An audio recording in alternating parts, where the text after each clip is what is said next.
Body language matters. If you want to be President of the United States, it's vital. The facts are that he has said in the last week that he really liked the ideas of the Republicans over the last 10 to 15 years. Politicians like Hillary Clinton and Barack Obama know that words are only part of their message. Voters are also influenced by the image they portray.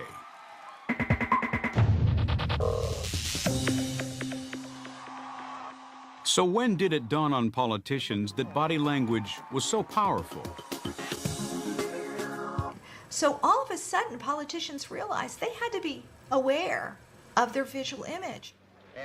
Nearly 50 years later, today's presidential hopefuls receive saturation media coverage. Voters observe their every move. Under such scrutiny, managing their image is a job for the professionals. The whole thing is a game of image versus objectives. Your objective is to win the vote. Body language is, of course, an important part of that image, which is why many politicians employ coaches, like Mark Jeffries.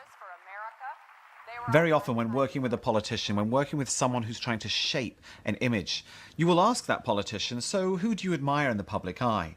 And if it's a man, I mean, at the moment, typically it'd be someone like George Clooney, say. Because here's someone who embodies style and charm and charisma, and yet isn't extremely young and isn't extremely old, so he's kind of an ideal model. The very training actors like Clooney undergo usually leads to good body language in public. That puts them way ahead of politicians, who have to be taught how to walk, where to look, how to smile even. So is it possible to detect signs of body language coaching in a politician?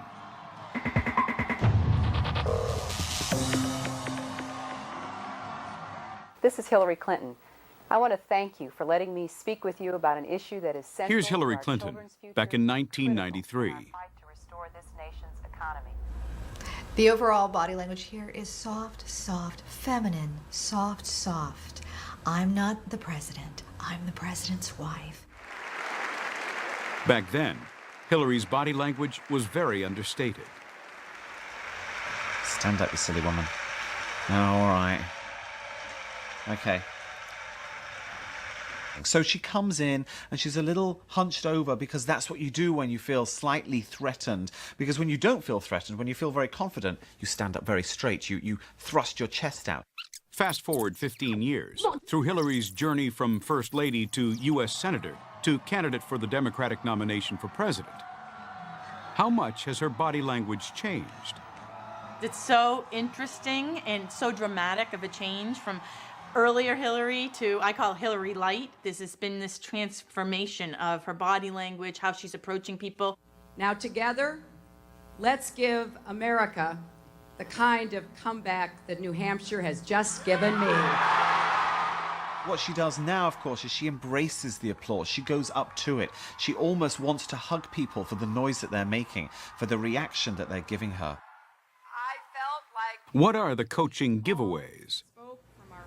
You can tell when somebody is coached, when their gestures don't seem natural, when the beat is off slightly, when you can tell I'm thinking and then I'm showing.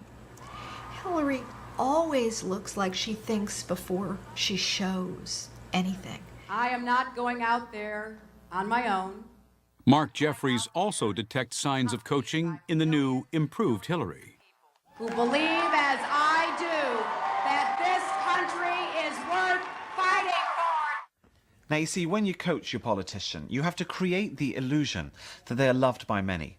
Now, even when you step out onto a stage and your audience is applauding you, you still have to create this image that there are people out there who you know personally, people that you're thrilled to see. So what you do as a politician is you point to the audience. This is the only time you can use your finger, because you're going, hey, thanks for coming. Now, of course, there's no one there that they know. And if you are in the audience, you're looking at her going, she's pointing at me. Is there somebody else? But the whole thing is a game, and it's a brilliant one, because when you watch it on TV, you go, wow, she knows so many people. Politicians now know they must pay attention to the 93% of communication that's nonverbal.